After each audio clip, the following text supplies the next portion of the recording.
Hello, so this is an original piece of mine and this is what I've been working on for the past couple of weeks. And so sa vlog na to, makikita nyo kung paano ko tapusin itong work na to.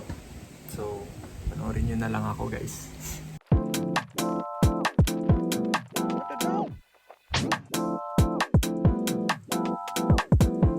Okay, so hindi pa siya tapos pero I'm going to stop ngayong gabi kasi tinatamad na ako.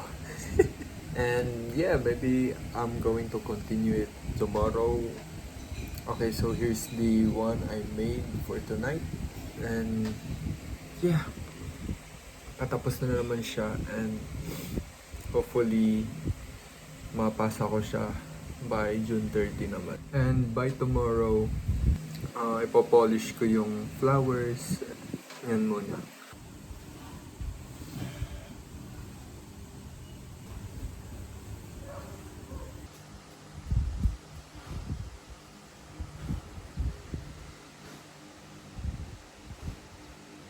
So ngayon, it's 9 a.m. So right after I wake up, nagche-check ako ng mga emails sa Messenger and doon ko tinitingnan yung mga updates and such para alam ko yung mga gagawin ko within this day. So ngayon, may revision sa mga arts na pinadala sa akin.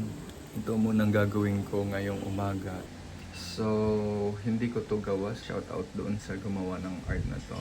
And ang gagawin ko dito is i-change ko lang yung layout ng dragon if i-flip ko siya or i-resize ko, either way para makagawa sila ng title dito for the layout artist.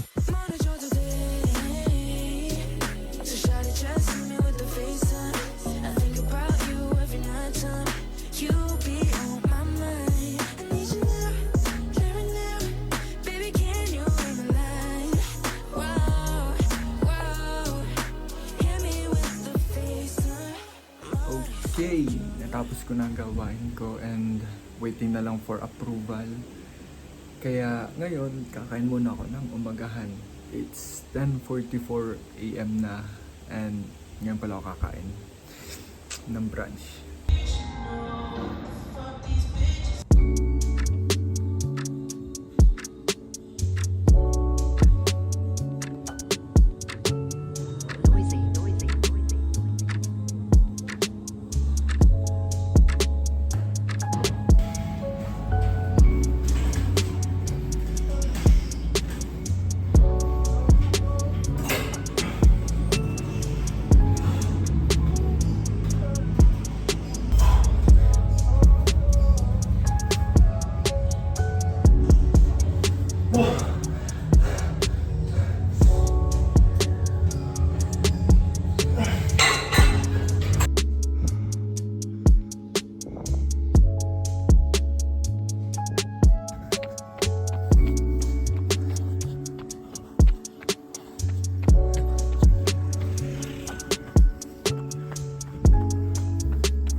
Sana gumaling ako.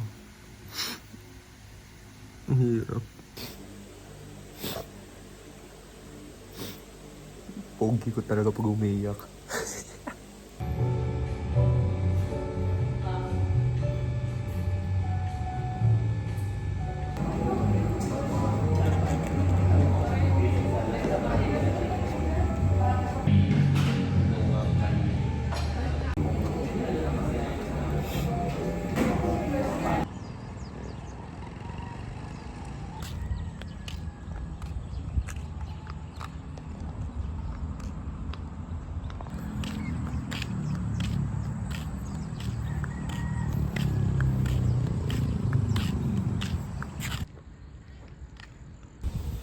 Okay, so I am feeling good tonight, bro. And okay, natapos ko na tong artwork ko last week. And ngayon, ipapakita ko sa inyo kung paano ang process behind my artwork.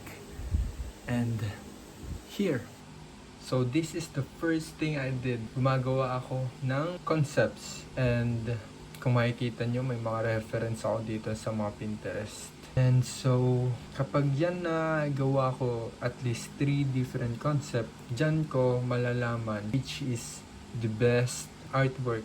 We are going deeper in the detail. As you can see, ang ginawa kong base color is yellow kasi yung style na gustong gamitin is the painting. That's my art style that I've been working on. We are going onto more detail. Which is this. Bang!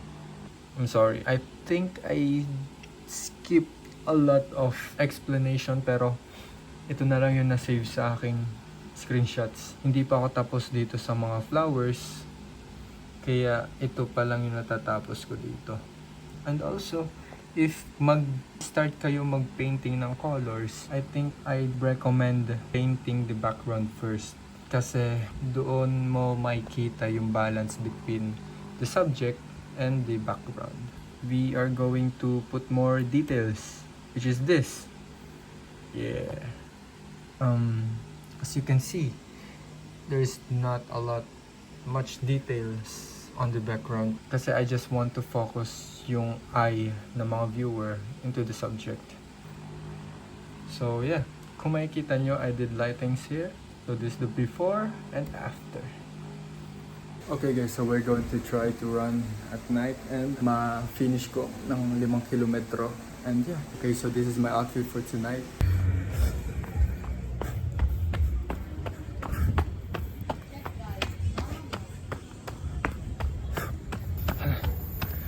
Hello guys. Actually, hindi ako tumatakbo dahil gusto ko ngayong gabi. Tumatakbo ako ngayon kasi kailangan ko.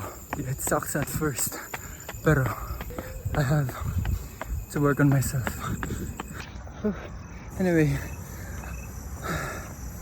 hindi ako naging okay ngayong araw kasi bumabalik ako sa aking depressive episode. So kapag nararamdaman mo mangyayari uli yung pattern na yun, I have to understand why is it happening. And so the only thing that gives me a solution is to run. Mararamdaman mo na kailangan mong pagbigyan ng sarili mo. Kailangan mong maawa sa sarili mo. Kailangan mong i-push through kahit anong problema pa yan. So yeah, I like this pain.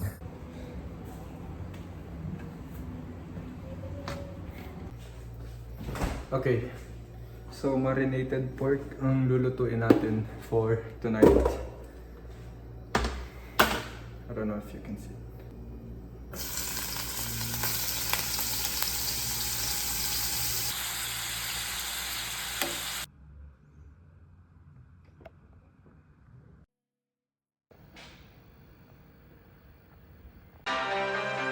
Yeah.